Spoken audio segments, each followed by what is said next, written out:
اللہ من الشیطان الرجیم بسم اللہ الرحمن الرحیم۔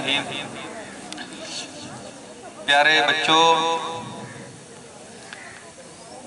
بعض ہمارے رویے اس طرح کے ہیں کہ جنہوں نے ہمارا مزاج مجموعی طور پر ایسا تشکیل دیا ہے جس کے ہمارے معاشرے کو بہت نقصانات اٹھانے پڑ رہے ہیں۔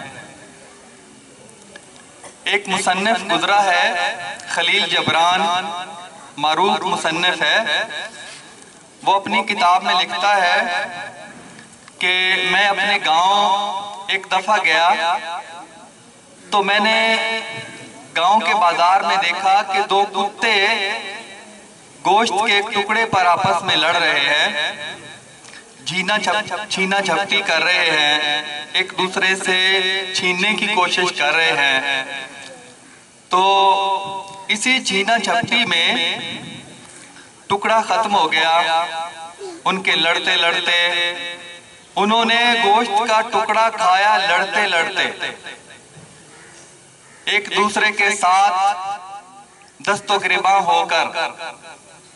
لیکن جب ٹکڑا ختم ہو گیا تو وہ شیر و شکر ہو گئے، ایک دوسرے کے ساتھ اٹکیلیاں کرنے لگے۔ ایسا دیکھنے والے کو محسوس ہوتا تھا جیسے یہ کھیل رہے ہیں۔ جب تو کھانے کی باری تھی تو اس وقت لڑ رہے تھے، جو ہی کھانا ختم ہوا سب لڑائی جھگڑا ختم، آپس میں اٹکیلیاں کرنا شروع کر دی۔ کہتا ہے اس واقعے سے مجھے ایک اپنے ہی گاؤں کا ایک اور واقعہ یاد آیا۔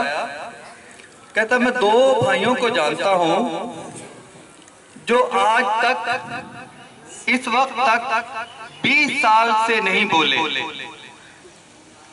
20 سال گزر گئے، انہوں نے ایک دوسرے سے کلام نہیں کیا۔ شادی خوشی غمی بھی آئی، شادی بیاہ کے موقع بھی آئے، مرنے جینے کے موقع بھی آئے، لیکن ان دو بھائیوں نے ایک دوسرے سے بات نہیں کی، پکا قطع تعلق کر لیا۔ کہتا ہے کہ مجھے پھر دوبارہ وہ کتے والا واقعہ یاد آیا کہ گوشت کا چھوٹا سا ٹکڑا تھا ان کے درمیان، اس پر وہ لڑ رہے تھے، جھگڑا کر رہے تھے، چھیننے کی کوشش کر رہے تھے۔ لیکن جب ٹکڑا ختم ہو گیا تو ساری ان کی رنجش، ساری نفرت، سارا غصہ ہوا میں تحلیل ہو گیا، ختم ہو گیا۔ پھر وہ دوستوں کی طرح اٹکیلیاں کرنے لگے۔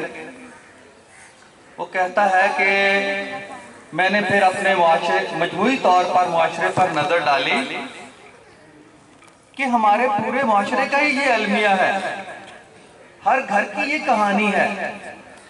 آپ اپنے گھر کا ماحول دیکھیں کہ بھائی بہن سے بات نہیں کرتا، کسی وجہ سے ناراض ہے، بھائی بھائی سے ناراض ہے، میاں بیوی سے ناراض ہے، بہنیں بہنوں سے ناراض ہے۔ کوئی خاندان آپ ایسا خوش قسمت خاندان ہوگا کہ جن کے سارے رشتہ داروں کے ساتھ بول چال بحال ہے، تعلقات بحال ہے، وہ شادی غمی پر آتے جاتے ہیں۔ لیکن اکثر گھرانے ایسے ہیں کہ جن کے آپس میں تعلقات منقطع ہے، اور اگر وجہ ٹٹولنے کی کوشش کی جائے تو وجہ کیا ہو سکتی ہے کہ فلاں موقع پر فلاں شخص نے یہ بات کی تھی، فلاں نے مجھے گالی دی تھی، فلاں آدمی میری شادی پہ نہیں آیا تھا، فلاں آدمی نے فلاں وقت پہ مجھے مدد کی ضرورت تھی، مدد نہیں کی، اس لیے اس کے ساتھ پکا قطع تعلق کر دیا۔